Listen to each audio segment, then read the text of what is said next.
नमस्कार। हाँ बिल्कुल। आज हम एक बहुत ही अहम विषय पर बात कर रहे हैं। हाँ बिल्कुल। ये कैप्टन श्याम बहादुर चौहान का एक नोट है और दिलचस्प बात यह है कि इसे तैयार करने में उन्होंने एआई की भी मदद ली है। अच्छा, एआई की मदद से? ये तो काफी नया है। हाँ, ये नोट कॉलरिग 1972 के एनेक्स आई के बारे में है। मतलब जहाज़ों पर जो लाइट्स और शेप्स लगते हैं ना। हाँ हाँ, उनकी तकनीकी डिटेल्स कहाँ लगें, कैसे लगें, साइज क्या हो वगैरह। बिल्कुल। तो आज हम इसी को थोड़ा आसान उदाहरणों से समझने की कोशिश करेंगे। और ये जरूरी भी बहुत है। सोचिए, रात में या खराब मौसम में कैसे पता चलेगा कौन सा जहाज किधर जा रहा है? सही बात है। इन्हीं लाइट्स और शेप से ही तो दूसरे जहाज आपकी स्थिति समझते हैं। जैसे आप एंकर पर हैं या मछली पकड़ रहे हैं। तो एनएक्सआई के जो स्टैंडर्ड्स हैं वो असल में गलतफहमी और टक्कर का खतरा कम करते हैं।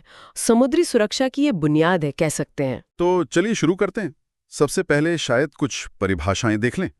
एनेक्स 1 में कुछ खास लाइट्स का जिक्र है। हाँ, जैसे मास्ट हेडलाइट, वो सफेद बत्ती जो आगे मस्तूल पर लगती है। और उसका कोण कितना दिखना चाहिए? वो आगे 225 डिग्री तक दिखनी चाहिए। फिर है साइड लाइट्स, लाल और हरी। पोर्ट पर लाल, स्टारबोर्ड पर हरी। बिल्कुल।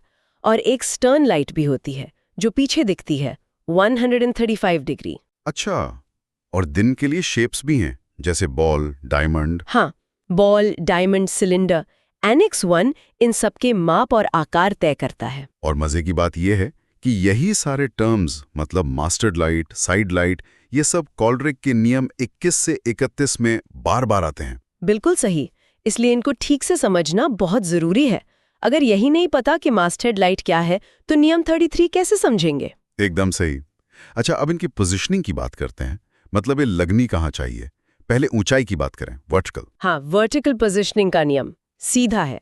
लाइट्स ऐसी जगह हो कि एक दूसरे को ढके नहीं, सब साफ दिखे। जैसे कोई उदाहरण? हाँ, जैसे अगर जहाज 20 मीटर या उससे लंबा है, तो जो आगे वाली मास्ट हेड लाइट है वो पानी से कम 5 मीटर ऊपर होनी चाहिए। 5 मीटर। ठीक है। और सिर्फ ऊंचाई नहीं, हॉरिजॉन्टल पोजीशनिंग, मतलब जहाज की चौड़ाई पर कहाँ लगे, वो भी बहुत जरूरी है। हाँ, जैसे साइड लाइट्स, लाल और हरी। हाँ, वो जहाज के किनारों पर लगनी चाहिए और जितना हो सके आगे की तरफ। क्यों? अगर पीछे लगी हो तो दूर से देखने वाले को दिशा का बिल्कुल गलत अंदाजा लगेगा। उसे शायद लगे आप सीधे आ रहे हैं जबकि आप मुड़ रहे हो। ये खतरनाक हो सकता है। समझ गया। अच्छा, यहाँ एक खास बात और थी शायद, मछली पकड़ने वाले जहाजों के लिए। हाँ, उनके लिए कुछ अतिरिक्त लाइट्स होती हैं।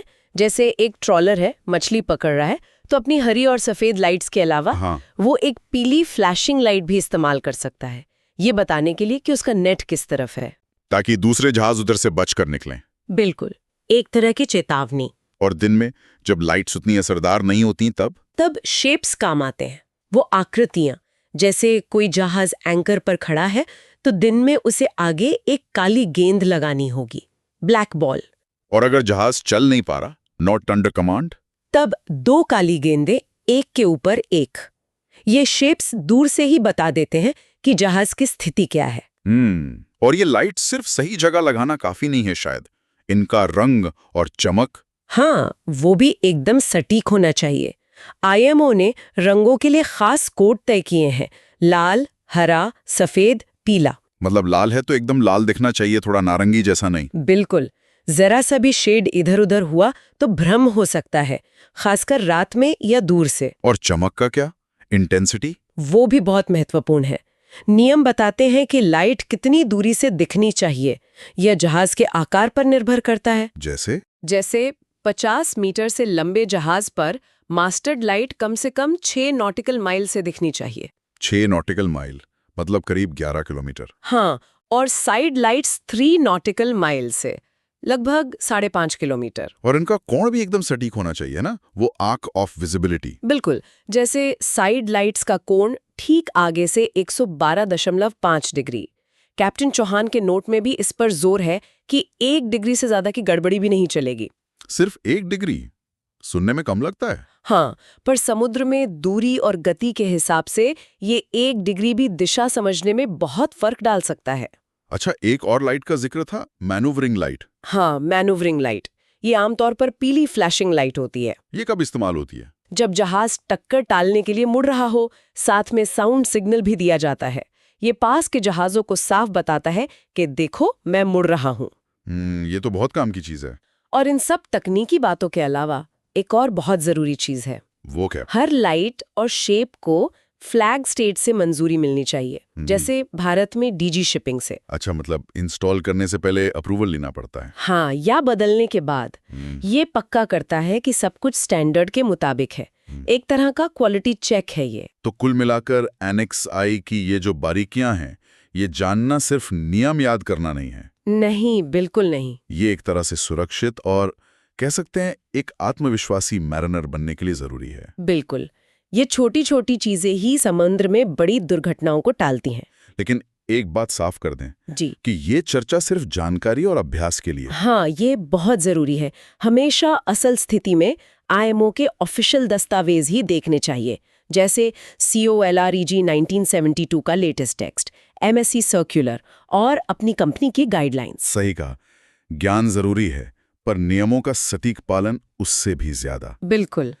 कैप्टन चौहान के नोट्स के हिसाब से अगली बार हम कॉलरेग के शुरुआती नियमों पर बात करेंगे, नियम 1 से 10 तक। हाँ, वो भी काफी अहम है। और जैसा कैप्टन चौहान कहते हैं, जहाजों की सुरक्षा सर्वोपरि है। हमेशा सतर्क रहें और समुद्र को जानें। सुरक्षित यात्रा करें। नमस्कार। आज हम कैप्टन श्याम बहादुर चौहान के एक अहम विश्लेषण पर बात करेंगे। इसे तैयार करने में AI की भी सहायता ली गई है, जो काफी दिलचस्प बात है। हाँ, बिल्कुल। और ये विश्लेषण हमें 2007 में हुई एक गंभीर जहाज टक्कर MSF सीन और करीबा की घटना के मूल कारणों तक ले जाता है। डोवर स्ट्रेट में हुई थी ये टक्कर, जहां ट्रैफिक बहुत ज्यादा रहता है। सही। और हमारा फोकस रहेगा कॉलरिग यानी समुद्री टक्कर रोकथाम नियमों के एनेक्स 1 पर। ये नेविगेशन लाइट्स और संकेतों से जुड़ा है। हम ये समझने की कोशिश करेंगे कि इस एनेक्स की अनदेखी कैसे हुई। और जानकारी का आधार मुख्य रूप से MAIB यानी मरीन एक्सीडेंट इन्वेस्टिगेशन ब्रांच की रिपोर्ट है, और साथ ही कैप्टन चौहान का इसी पर आधारित विश्लेषण। ठीक है, तो संक्षेप में हुआ क्या था? 14 मार्च 2007 डोवर स्ट्रेट, मौसम खराब, विजिबिलिटी कम और 2 जहाज टकरा गए। एक छोटी टगबोट MSF सीन और एक काफी बड़ा कंटेनर जहाज MV करीबा। हाँ, और टक्कर की जड़ में जो बात निकल कर आई वो चौंकाने वाली थी। करीबा की नेविगेशन लाइट्स में गंभीर खामियां थीं। खामियां किस तरह के? इतनी कि MSF सेन के मास्टर ने करीबा को एक मछली पकड़ने वाला जहाज समझ लिया। सोचिए, उन्हें करीबा की सिर्फ एक मास्ट हेड लाइट ही ठीक से दिख रही थी, बाकी या तो दिखी नहीं या कंफ्यूज कर रही थी। अरे बाप रे! तो यहीं पर कॉलरेग एनेक्स आई के उल्लंघन सामने आते हैं, जैसे सेक्शन 8 जो लाइट्स की इंटेंसिटी यानी रोशनी की बात करता है। बिल्कुल। करीबा के स्टारबोर्ड मतलब दाहिनी तरफ की हरी बत्ती इतनी डिम थी, इतनी धुंधली कि वो नियम के मुताबिक 3 नॉटिकल मील दूर से दिखाई नहीं दे रही थी। 3 मील काफी दूरी होती है ये तो। वजह? रिपोर्ट में पता चला बल्ब ऑक्सीडाइज था और उसे वोल्टेज भी पूरा नहीं मिल रहा था। मतलब छोटी सी तकनीकी गड़बड़ी। और ये छोटी सी गड़बड़ी कितनी बड़ी बन गई? और सिर्फ रोशनी है, सेक्शन 9B है, हॉरिजॉन्टल सेक्टर, यानी लाइट कितने कोण तक दिखनी चाहिए। वो हरी बत्ती न सिर्फ धुंधली थी, उसका कोण, उसका फैलाव भी गलत था। अच्छा, कितना होना चाहिए था और कितना था? नियम कहता है 112.5 डिग्री, पर वो मुश्किल से 90 डिग्री के कोण में ही दिख रही थी। तो जिस तरफ से MSF सेन आ रहा था, उन्हें वो हरी लाइट नजर ही नहीं आई, बस एक सफेद लाइट दिख रही थी ऊपर। तो उन्हें लगा कोई छोटा जहाज है या फिशिंग वेसल। रंगों का भी कुछ मामला था शायद। हाँ, सेक्शन 7 ये रंगों के स्पेसिफिकेशंस के बारे में है। करीबा की पोर्ट साइड यानी बाईं तरफ की लाल बत्ती वो भी पूरी लाल नहीं थी, उसमें हल्का नारंगी टिंट था, IMO स्टैंडर्ड के हिसाब से नहीं। तो गलत रंग, गलत कोण, कम रोशनी। और कुछ? एक और चीज, सेक्शन 2 लाइट्स की वर्टिकल पोजिशनिंग मतलब ऊंचाई। करीबा की जो आगे वाली मास्ट हेड लाइट थी वो नियम के हिसाब से करीब 2 मीटर नीचे लगी थी। 2 मीटर नीचे? हाँ। उसका क्या असर हुआ? जहाजों को भारी नुकसान हुआ, तेल भी फैला समुद्र में।